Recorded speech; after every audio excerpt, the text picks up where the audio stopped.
Düğün sezonu da açıldı. Düğünlerin etkisiyle bazı sektörlerde hareketlilik yaşanıyor. Onlardan biri de mobilya. Mobilya sektörünü konuşacağız. Bugün iş dünyasından da konuğumuz Doğutaş Kelebek Yönetim Kurulu Başkanı Davut Doğan. Hoş geldiniz yayınımıza. Ben düğün sezonu açıldı dedim ama hani yaz geldiğinde genelde açılır. Şimdi Ramazan da var. Tam anlamıyla başladı diyebilir miyiz yoksa Ramazan sonrasına mı kalacak? Şöyle bildiğiniz gibi mobilya sektöründe genellikle düğünler yazın yapılıyor. Ama Ramazan'ın her yıl 10'ar gün öne gelmesi tabii bizim bu sezonu biraz etkiliyor. Dolayısıyla sezon biraz daha yayılmış oluyor. İşte yazın ortasına denk gelmesi nedeniyle bir Ramazan öncesinde Nisan'la başlayan bugüne süre gelen yaklaşık 2 aylık bir sezonumuz vardı. Fakat şimdi tekrar ara veriyoruz ve bayramdan sonra da özellikle bayramın 3. 4. günden itibaren de böyle bir yığılma oluyor. Artık Kurban Bayramı'na kadar yine gider ve Kurban Bayramı'ndan sonra da bunun biraz daha işte Kasım'a kadar da süreceğini düşünüyoruz. Daha önce Eylül-Ekim'de biten sezonun biraz daha uzadığını görebiliyoruz. Nasıldı peki Ramazan öncesi satışlar? Ramazan'da nasıl? Ramazan sonrası ne bekliyorsunuz rakamsal olarak? Tabi bu tasarruf eğilimlerinin artması nedeniyle yılın ilk çeyreğinde konut sektöründe ve dayanıklı tüketimde de bir daralma oldu. Mobilya sektöründe 5.8, konutta 5.9 ve dayanıklı tüketimde %14'lük. Otomotivdeki daralma daha da fazla. Aslında onu konuşacağız. Hani düğünlerin etkisiyle ben satışları merak etmiştim. Evet. Yani ilk 3 ayda kötüydü o anlamda diyorum. Ama ikinci çeyrekte biraz sezonun da artmasıyla birlikte biraz daha çok fazla bir büyüme olmasa da ama ilk 3 aya göre de ciddi bir artış olduğunu söyleyebilirim. Ama bundan sonraki özellikle beklentimiz sezonun daha da bundan sonra iyi işler yapacağımız, yani bayramdan sonra işlerimizin daha çok artacağına inanıyoruz. Ne kadar artabilir, ne kadar hareketlilik bekliyorsunuz genelde? Şöyle bizim kışın yapmış olduğumuz işi özellikle sezonda, düğün sezonunda neredeyse 3 katını yapıyoruz. Yani bu açıdan çok fark ediyor. 3 kat epey büyük 3 bir kat, rakam. evet. Yani. Peki yeni evli çiftlerden konuşalım biraz. Hani zevkler değişti ve mobilya alırken tercihler biraz farklılaştı mı? Neler gözlemlediniz? Şimdi mobilya sektörü tabii dünyada olduğu gibi Türkiye'de de çok hızlı gelişiyor ve artık moda dönemi başladı çok uzun bir süredir. Bildiğimiz o mobilya renklerinden, artık ağaç renklerinden uzaklaştık. Rengarenk, cıvıl cıvıl böyle renklerde, her çeşit renkte mobilya yapabiliyoruz. Tabii bunun içinde dünya pazarlarını takip ediyoruz. Dünyadaki fuarları takip ediyoruz. Yine kendi şirketimizdeki uyguladığımız inovasyon uygulamalarıyla, Ar-Ge ve tasarım çalışmalarımızla birlikte tüketiciyle fokus çalışmalar yapıyoruz. Pazar araştırma raporları yapıyoruz. Dolayısıyla almış olduğumuz feedbackleri, yani tüketicinin beklentilerini dünya pazarlarıyla armağanlayıp, yorumlayıp yeni ürünler çıkıyoruz. Önceden tabii mobilya alınırken hep evladiyelik denirdi. Yani bir kez alınıyormuş gibi bir yaklaşım vardı. Türkiye'de de mobilya değişimimize 8 yıla indi. Yani bu Avrupa'da 5 yıl ama Türkiye'de de burada bu süreçte de çok hızlı bir gelişme var. 8 yıla indiği için insanlar daha çabuk mobilyasını değiştirebiliyor. Onun için de yani modayı takip ediyoruz biz de.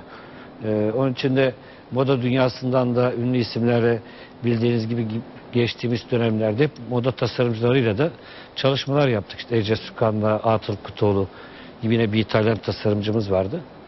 Takip etmek zorundasınız. Bir de tabii Türkiye'ye giren yabancı perakendecilerin de, yani mobilya perakendecilerin de etkisi olmuştur herhalde, öyle değil mi? Yani Türkiye'ye giren bir mobilya devi var tabii ki ama özellikle onlar daha basit, daha küçük ürünler yapıyorlar. Yani bizim gibi düğünceye hitap eden ürünler yapmadıkları için açıkçası çok fazla bundan etkilenmedik. Çünkü bizim açımız şu, dünyanın bir takım ülkelerinden başka markalar gelebilir ama biz dünya markası olmak için ilerliyoruz. Tabii bu çok iddialı bir söylem ama biz de kendimizi dünya markası olmak için çalışmalarımız, stratejilerimizi bu doğrultuda yürüttüğümüz için örneğin Türkiye'ye giren o mobilya devinin memleketine biz de gittik. Arkadaşlar dedik ki buraya bayilik verin, biz de size prim verelim dedik. Örneğin gittik İsveç'e, biz de mobilya bayilik. Yani burada bizim kaybettiğimiz pazar atıyorum 1 milyon dolarsa biz onun pazarından aynı karşılığını almış oluyoruz. Onun için hani korkunun necele faydası yok. Bir global düşünüyoruz. Biraz da Türkiye'de de evlerin metrekaresi küçülüyor gibi. Bunun sizin sektöre yansımaları ne oluyor? Evet, özellikle bu TOKİ'nin yapmış olduğu evler ya da İnsanların eski alışkanlıklar değişiyor tabii ki. Yani misafir gidip gelme kısmen eskiye göre daha da azaldı. Dolayısıyla evlerde misafir odaları vardı. Belki hiç kullanılmayan, hiç kapılar açılmayan misafir odaları vardı. Şimdi insanlar biraz daha fazla bireysel çalışıyor. Çocuk sayısı daha az oluyor eskiye göre. Dolayısıyla evler küçülüyor. Salonlar biraz Küçülünce, öyleydi. Misafir evet, için kapalı kalırdı. kapalı. Püsküllere falan Evet. basamazsınız. Evet. Şimdi değişti tabii. Değişti tabii, insanlar daha bireysel, rahat olmak istiyor. Oturduğu yerden, uzandığı yerden televizyonu seyretmek istiyor. Onun için de örneğin köşe koltuk takımları ve daha da küçülen köşe koltuk takımları daha çok tutmaya başladı. Önceden vitrinler yerine duvar üniteleri almaya başladı bu plazma televizyonlarla birlikte ve koltuklar biraz daha yere alçak olmaya başladı. Yani insanlar daha çok böyle rahat etmek istiyor televizyon izlerken ya da evde oturup sohbet ederken. Biz de evlerin bu küçülmesine göre daha fonksiyonel möbleler üretebiliyoruz. Yani piyasalara göre tabii biz de pozisyon alıyoruz. Fiyat tercihleri ne oluyor genelde tüketicinin? Hani ne bileyim tabii ki her tüketiciye ayrı ürünler vardır ama ağırlık nasıl? Şimdi bizim yaptığımız pazar araştırma raporunda Türkiye'de tüketicilerin mobilya almak için 260 lira taksit ayırabildiğini görüyoruz. Yani tüketici 260 lira taksit seçiyor. Ya ayda Şimdi 260 lira. Şimdi genelde 12 ay taksit. Şimdi kredi kartlarında 9'a düştü ama 12 ay taksit yaptığınız hani 3-4 bin liralık bir koltuğu, bir yatak odası, bir yemek odasını tüketici tercih edebiliyor. Ve baktığınız zaman yani önceden mobilya almak çok büyük sorundu. Şimdi bugün 260 lira elbette küçümsemiyorum ama günde yani bu paralarla rahatlıkla bir sigaraya, hani sigara içen biri için diyorum, yani bir sigarasını içmese o sigara için ayırmış olduğu günlük bir parayla da rahatlıkla evinin mobilyasını alabilir. Yani ulaşılabilir artık. Tabii aylık vurduğunuz... Yani 10 lira günde ayırsa ayda 300 lira yapar. Hı hı. Yani aylık 300 lirayla biz yani en iyi koltuğu verebiliyoruz. Yani en iyi yatak odasını verebiliyoruz. Sigara içmeyin, mobilya alın. Mobilya alın diyebiliriz. Yeni bir kampanya başlatalım. Aslında kampanyalarda bu düğün sezonunda hız kazanıyor. Evet. Öyle değil mi? Şimdi var mı kampanya yoksa Ramazan nedeniyle ara mı verildi? Şimdi kampanya var. Bütün mobilyacı arkadaşların aslında yani mobilya almak isteyenlere de bir mesaj vereceksek yani Ramazan'ın 15'ine kadar yani şurada 1-2 hafta içinde almalarını öneririm. Çünkü Ramazan'ın o ilk 15 günde insanlar genelde gıdayı düşünüyor. Yani doğal olarak tabii ki. Ama düğün sezonu Ramazan'dan sonra, bayramdan sonra başlayacağı için ve 15'inden sonra da yoğun bir müşteri trafiği olur. Bu müşteri trafiğinin en durgun olduğu dönem mobilyacılar için. Biz de bu dönemde yapabileceğimiz en yüksek kampanyalar yapıyoruz. Yani örneğin biz kendi markalarımızdan söz edecek olursak bizim de markamızda işte hem %40'a varan indirimler var. Yani ürün tespit edilmiş hem de şu 15 gün içerisinde yapılmış bir ayrıca bir kademe indirim var. Yani çift kampanyaları yapıldığı bir dönem. Yani bu bizim markalarımız için de geçer, diğer mobilyacılar için de Ağustos, geçerli. Eylül'de peki olmayacak mı kampanya? Ya olmaz aynı kampanyalar çünkü şöyle hani burada tabii ki şirketlerin oksijene ihtiyacı var. Yani kar elde etmeleri gerekiyor. Biz bu dönemde Eylül sezonunda özellikle bu Ramazan bayramıyla kış aylarında yani karsız çalışıyoruz diyebilirim. Ama kar elde etmek için de tabii ki bizim bu sezonlara da ihtiyacımız var. Yani aynı kampanyaları o dönemde yapmamız mümkün olmuyor. Peki siz sohbetimizin başında ilk 3 ay kötü gitti dediniz. Zaten Evet. konut sektöründeki satışlarla da paralel. Mayıs ayında bu yılın en yüksek konut satışı yaşandı. En yüksek rakam görüldü. Sizde de kıpırdanma oldu mu Mayıs ayında? Tabii ki biz de hani bu ilk 6 ayı değerlenecek olursak bizim de satışların en yüksek olduğu ay oldu Mayıs. Çünkü konuta paralel gidiyoruz. Hemen değişkenlik gösteriyor. Bizim de satışlarımız arttı. Tabii bu sözünü ettiğimiz yurt dışı için geçerli. Bizim mobilya sektörünün ciddi yurt dışı pazarlarda da ciddi bir yeri var. Yani yurt dışı pazarlarda da döviz cinsinden %18 arttı aynı dönemde satışlarımız. Tabii kurun da yükseldiği Tabii bir ki. dönemdi. Hani belki iç satışlardaki sıkıntıyı dışarıyla... Tabii kapattı yani sektör. döviz cinsinden söylüyorum bu artışı. Dolayısıyla buna reel artış diyebiliriz. İhracattaki artışı. Peki iç satış anlamında baktığınız zaman sektör bu yılı nasıl kapayabilir sizce? Bu yıl ben %10'luk bir büyüme bekliyorum. Yani geçen sene de biraz sektör kötü gitmişti. Yani toparlanıp yıllık %10 bir büyüme elde edeceğimizi düşünüyorum.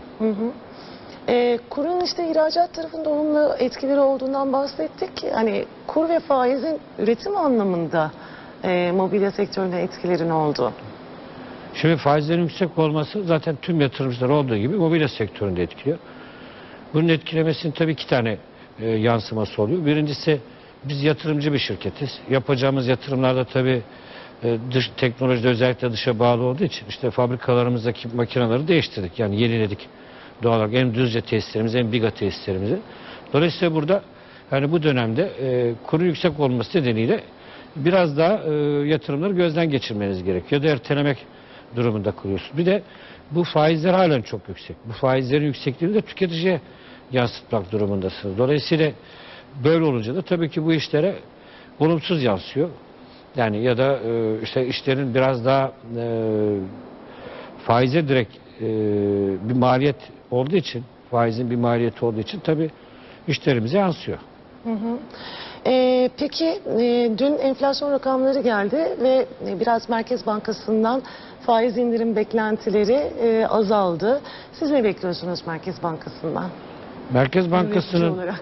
evet Merkez Bankası bir önceki dönem yaptığı faiz indirimini yeterli bulmadık. Yani bence en az %1'lik bir faiz indiriminde olması gerekiyor. Çünkü halen Türkiye'de paranın maliyeti çok yüksek. Yani dış pazarlara baktığımız zaman Avrupa ülkelerine göre zaten çok fazla. Yani bunun daha düşürmesi gerekiyor. Bunun düşürmesiyle birlikte ben iç piyasada bir canlanma olacağını düşünüyorum. Sanayide çarkların çok daha iyi döneceğini düşünüyorum. Çünkü işte 500 listesi de açıklandığı zaman sanayi durumuna baktığımız zaman zarar eden şirketleri orada artış olduğunu görüyoruz. Yani bunun bir nedeni de diliyorum. bu. Hemen şu anda Cumhurbaşkanı Abdullah Gül'e dönmemiz lazım. İstanbul'da gazetecilerin...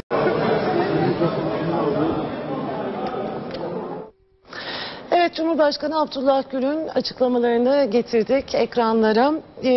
Türkiye önemli bir dönemeçten geçiyor. Bu yıl seçim yılı. Önümüzdeki dönemde de Cumhurbaşkanlığı seçimleri var. Ne dersiniz, ekonomiye etkileri olacak mı seçimlerin? Bu her seçimin tabii ki piyasalara yansıması oluyor. Onun için yani biz de bu seçimlerin bir an önce tamamlanmasını istiyoruz. Çünkü peş peşe seçimler oldu. Seneye tekrar bir seçim var ama yani görüyoruz ki çok popülist politikalar uygulanmıyor. Yani seçim politikalar uygulanmıyor eskiye göre. Dolayısıyla çok fazla bir sıkıntı şu anda görmüyoruz yani piyasalarda. Hı hı. Ama yine de seçimler artık geride kalsın. Biz işimize... Tabii ki yani seçim tüketiciler her şeyden önce bir beklentiye sokuyor. Dur hele şu seçimleri bir görelim gibi. Yani bu bütün piyasalara yansıyor tabii ki. Siz de herhalde yerel seçimler öncesinde yaşadığınız benzer bir durum diye tahmin ediyorum. Biz kaldığımız yerden sohbetimize devam edelim. Üretimi konuşuyorduk, mobilyada üretimi. Türkiye mobilya üretiminde ne noktada? Şimdi Türkiye'de 10 milyar dolarlık bir üretim var. Yani bu 10 milyar dolarlık üretimin 2 milyar dolarını ihracat yapıyoruz dış pazarlara. Onun için aslında çok önemli bir sektör. Ülke ekonomisine de ciddi katkıları olan bir sektör. Örneğin 2,2 milyar dolardı geçtiğimiz yıl ihracat. Bu yıl ihracat beklediğimiz ihracat 2,7 milyar. Daha %20'lik bir büyüme bekliyoruz. İthalatta baktığımız zaman 800 milyon dolarlık bir ithalat var. Orada çok fazla büyüme olmuyor. Yani daha önce ithalatın 2 katı ihracat yapan bir sektördük. Şimdi ithalatın 3 katı ihracat yapan bir sektör. Dolayısıyla ticaret açığı vermiyoruz. Dışa bağlı bir malzeme, ithala dayalı bir malzeme, ithala dayalı bir üretimimiz yok. Onun için mobilya sektörü burada önemli. Fakat tabii mobilya sektöründe Türkiye'de çok ciddi bir haksız rekabet var. Hem kayıt dışılık var. Bu kayıt dışılığı 9. ve 10. kalkınma planına orada raporumuza da yazdık. Sayın Başbakan Yardımcımız ve Ali Hoca'na ve Sayın Bakanlarımıza da bu sektör ekonomi şurada anlattık. Mobilya sektörünün yani dikkate alınması gereken bir sektör olduğunu. Burada da tabii sektör olarak beklentimiz tekstildeki gibi kademenin %8'e çekilmesini bekliyoruz. Bu bize ne sağlayacak? Bu bize yurt dışı pazarlarda da hani maliyetimizi düşüreceği için etki gösterici. Yurt dışı pazarlarda da bize daha iyi aksiyon almamızı, daha iyi büyümemizi sağlayacak. 35 bin mobilyacı var Türkiye'de üretim yapan sadece. Bu üretim merkezlerine baktığınız zaman tabii İnegöl var, Kayseri var, Ankara var. Bizim de tesislerimiz tam tersi bunların. Biga ve Düzce'de bizim tesislerimizde. Özellikle mi seçtiniz? Biz Bigalı olduğumuz için seçtik. Sonra da Kelebek Mobilya'yı satın aldık. O Düzce'deydi zaten. Ama Türkiye'nin neresine giderseniz gidin bir mobilya üreticisiyle karşılaşmanız mümkün. Yani Ağrı'da da, Şırnak'ta da, Nusaybin'de de, işte Çanakkale'de de, Edirne'de de mobilyacı var. Dolayısıyla sosyal de bir sektör aslında. Yani hem göçü önleyen bir sektör. Yani diğer beyaz eşya gibi, otomotiv gibi kümelenmiş, belli noktalara kümelenmiş bir sektör değil.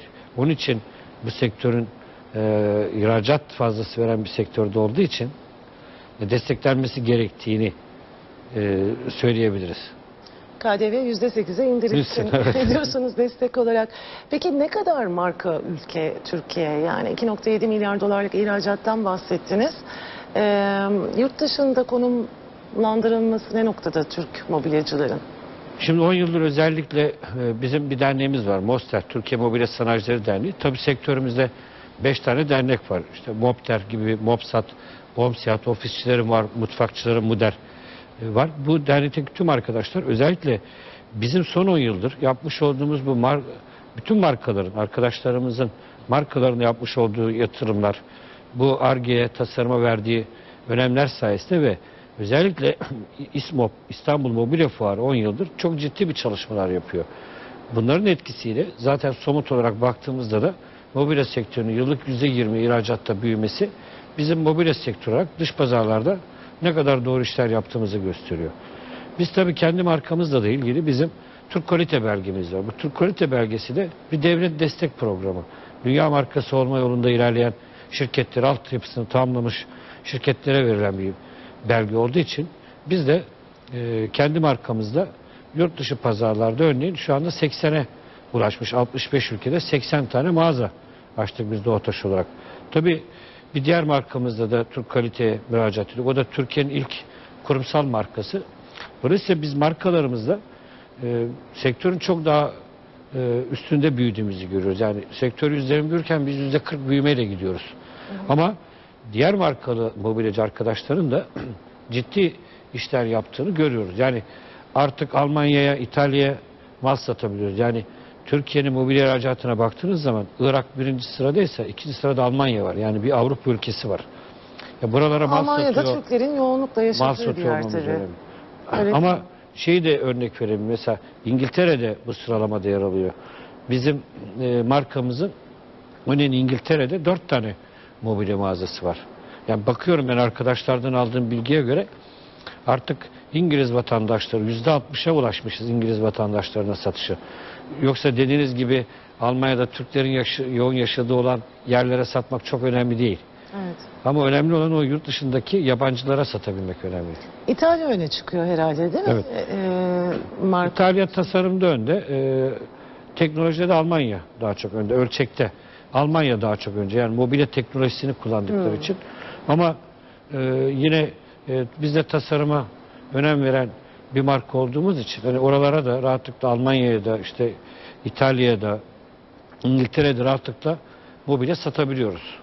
Çünkü farklı olmak durumundasınız. Yani tasarımınızda, ürününüzde farklı olmak, hizmetinizde farklı olmak durumundasınız. Özellikle yurt içindeki bu rekabet içinden sıyrılabilmek için o kadar işte binlerce mobilyacı arasından belli bir yere gelmek için büyümeniz için de farklı olmak durumundasınız. Halen İtalyanlar tasarımda tabii ki çok önde ama Türkiye'de de tasarıma önem veren markalarımız var. Ve önümüzdeki dönemde hani bu konuda Türkiye'de yol kat edecek midir? Kesinlikle yani tasarım konusunda dediğim gibi ciddi çalışmalar yapılıyor. Biz de geçtiğimiz hafta Türkiye'de belki de ilk kez yapılan bir yuvarlak masa toplantısı yaptık. Ya bir tasarım toplantısı yaptık. Burada Cüneyt Özdemir moderatörlüğünde ciddi olarak profesörlerimiz katıldı. Türkiye'nin yetiştirdiği ama Avrupa'da olan, yurt dışında olan ciddi mimarlar, ciddi tasarımcı arkadaşlarımız katıldı. Hep birlikte Türkiye'yi tasarımda dünyanın neresine konumlandırabiliriz diye yani dernek başkanlarımızla birlikte bunu tartıştık, konuştuk. Çünkü Cumhuriyet'in 100. yılında biliyorsunuz ilk 10 ekonomiden biri olmak hedefi var hükümetinde. Biz de mobilyacı olarak aramızda şöyle bir karara vardık. Biz de dünyanın en büyük 10. ilk 10 mobilya üreticisi olmak istiyoruz. Buna göre de iş planımızı yaptık. Kaç yılına kadar? 2023 yılında. Yani 2023 yılında dünyanın en önemli 10 mobilya üreticisinden biri olmak istiyoruz. Bu da ulaşılabilir bir hedef olarak görüyoruz. Bunun için de 10 milyar dolarlık bir hedef koyduk kendimize. Şu an kaçıncı sıradayız biz? Şu an 17. sıradayız. 2023'e. Şeye paralel yani bizim Türkiye'nin dünya ekonomisindeki yerine paralel gidiyor. Peki sizin özellikle Kelebek Mobilya'yı satın aldıktan sonra neler değişti şirkette? Yani ne gibi katkıları oldu bu satın almanın? Şimdi Kelebek Mobilya 80. yılını kutlayacak Eylül ayından itibaren, yani önümüzdeki bir iki ay sonra. Tabii 80 yıl çok köklü bir marka olduğunu gösteriyor. Türkiye'nin ilk kurumsal markası. Marka biraz tozlanmıştı. Yani son 5 yıldır biraz durağan bir hale gelmişti. Biz önce markanın tozunu aldık. Orada ciddi profesyonel ekipler kurduk. Yani Türkiye'nin en önemli tasarımcılarıyla çalışmaya başladık. Ki bunlardan biri Adnan Serbest'tir örneğin. Tasarımlarını ona verdik. Ayrıca İtalyan tasarımcılar var. Domus Akademi diye. O akademiyle de çalışmalar yapıldı. Burada yeni bir organizasyon yaptık. Daha profesyonel ekipleri kurduk. Tesiste ihtiyaçları vardı. Tesisin büyümeye ihtiyacı vardı. Yeni bir kapalı alan yaptık. Yeni makineler getirdik. Yeni hatlar getirdik ve tasarım Ar-Ge merkezimizde de orada yeni ürünler yaptık. Baktığımız zaman gelen bayilik taleplerinden ve satış büyümesinden de örneğin bu yıl içerisindeki büyümemiz %80 gibi çok ciddi bir büyüme planladık. Geçen seneki %60'lık bir büyüme, bu sene %80'lik bir büyümeyi görüyor olmamız bizim ne kadar doğru işler yaptığımızı gösteriyor. Zaten onun kendine özgü bir çizgisi vardı Kelebeğin. Hani kalite olarak algılanan, çağdaş, modern bir marka. Biz aynı çalışmayı sürdürebiliyoruz. Biraz geçmişten gelen pahalı algısı vardı Kelebeğin. Yani ulaşılamaz, çok değerli bir marka diye. Biz bu pahalı algısını da yapmış olduğumuz çalışmalarla ulaşılabilir bir marka haline getirdiğimizi düşünüyorum. Peki çok teşekkür ederiz bize katıldığınız için, Rica ederim. değerlendirmeleriniz için. Doğutaş Kelebek Yönetim Kurulu Başkanı Davut Doğan'la iş dünyasında da mobilya sektörünü konuştuk. Haftaya görüşmek üzere diyoruz. Yayınımız Piyasa Ekranı ve Burcu Önder'le devam edecek.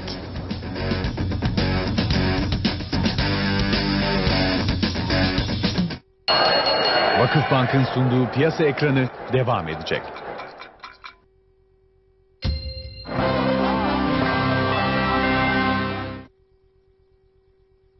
Dünya piyasalarına açılan kapınız GCM Forex sunar.